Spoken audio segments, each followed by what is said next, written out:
Hi, I'm Bill O'Reilly. Thanks for watching us tonight. The prisoner swap fracas continues. That is the subject of this evening's Talking Points memo.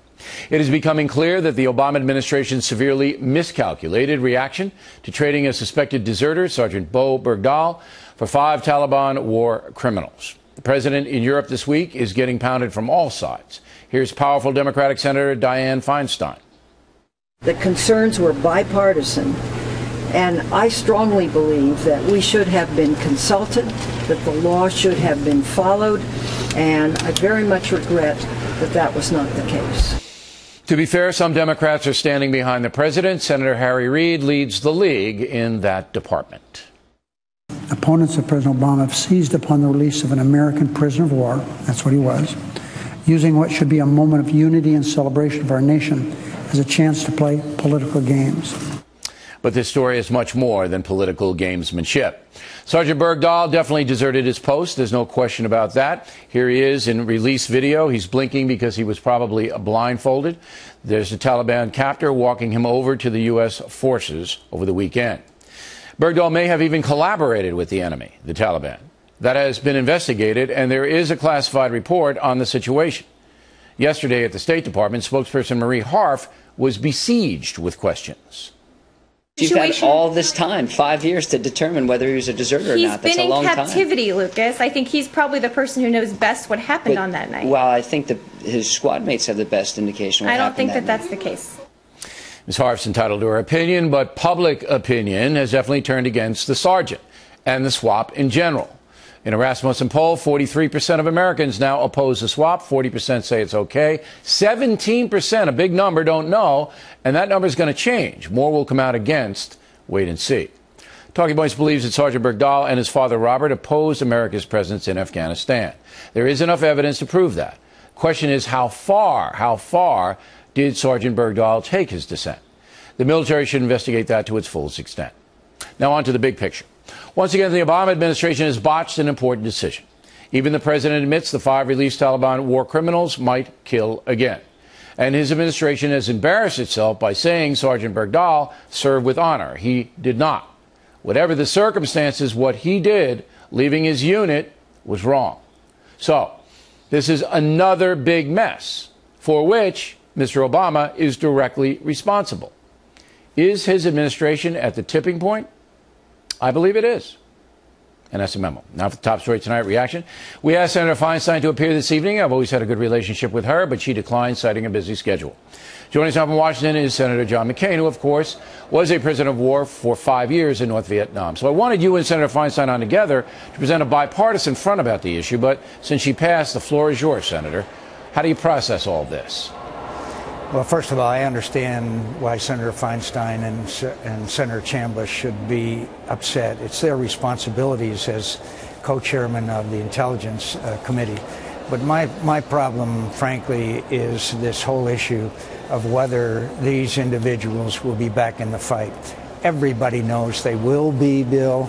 We're now in Qatar where there's a Taliban office. After a year, they're free to go. These are the hardest of hardcore. And for the President of the United States to enter into a deal where he now says they might re-enter the fight is really stunning to me, because I don't think we should ever release anyone who there's the slightest chance of them posing a threat to the men and women who are serving in the military. Even at the extent of a guy's life? I mean, look, the way the president's portraying it is that the sergeant's life was in danger. His health was deteriorating. He had to move fast or the deal might have fallen apart. And you don't leave behind an American military person, no matter what the circumstances. How do you answer that? I answer that I am very grateful that Sergeant Bergdahl is back. My heart goes out to his family. But the responsibility of the commander-in-chief is to make tough decisions. And those decisions place first priority on national security. In other words, I would have made efforts to arrange for a prisoner exchange, depending on what it was, but not at the expense of putting American fighting men and women in greater danger as a result of this. Right. You know, this admiral said, well, when a guy falls overboard, it doesn't matter how he fell overboard. Well, look, not if that ship is in battle with the enemy, not if that ship may go into harm's way like mines if they went after him. First, you take care of national security, then you take care of the individual. Unfortunately, that's the nature of war, which is a very cruel business. Now, you, as a prisoner of war in North Vietnam, saw some of the other prisoners collaborate with the North Vietnamese. You yourself saw it happen, and it was under duress. I don't know if there was anybody there voluntarily collaborating. I don't believe there was. So you have empathy for this Bergdahl, I would believe, you know, being held for 5 years. That's an enormous amount of time. However, as I said, I believe that it is going to be shown. I believe it's already known, but it's classified. They got a classified report on this guy that he voluntarily skipped, went up there and did whatever he did. So do you have sympathy for this Bergdahl guy?